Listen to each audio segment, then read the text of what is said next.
Здравейте, аз съм Краси Дуковска, автор на книгата Дякона още е жив.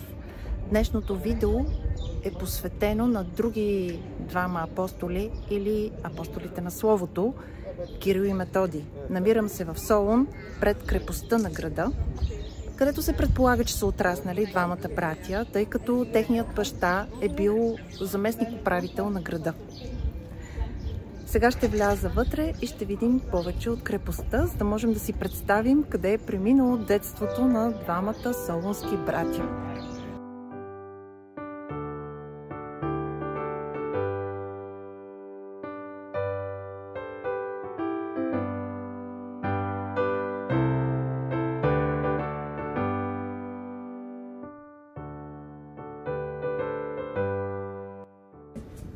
В някакъв период крепостта е използвана за затвор.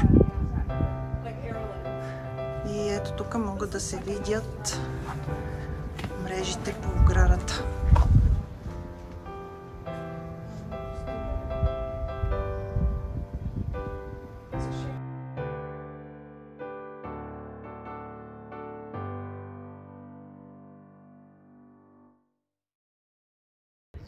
Входът е 6 евро, а ако сте до 25 години е безплатно. Билетът важи за 3 дни.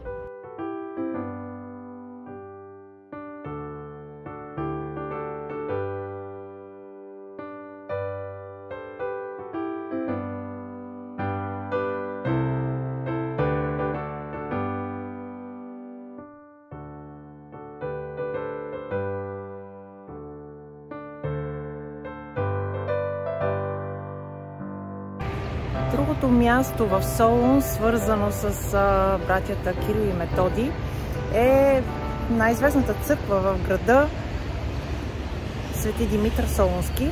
Предполага се, че тук са кръстени Кирил и Методий от родителите си.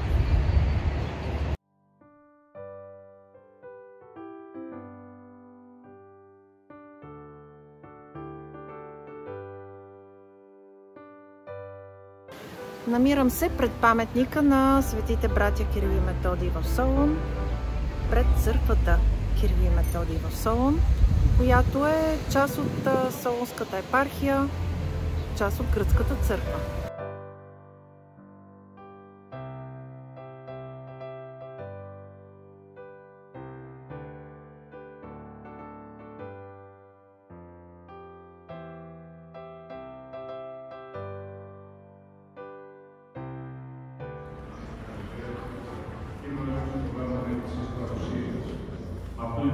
Τους δούλους σου, ανάλαβα και αγγελικίνους συμπρόξες σε λαθρήν αλλήλης, εν ειρήνη και μονία διαφύλαξον.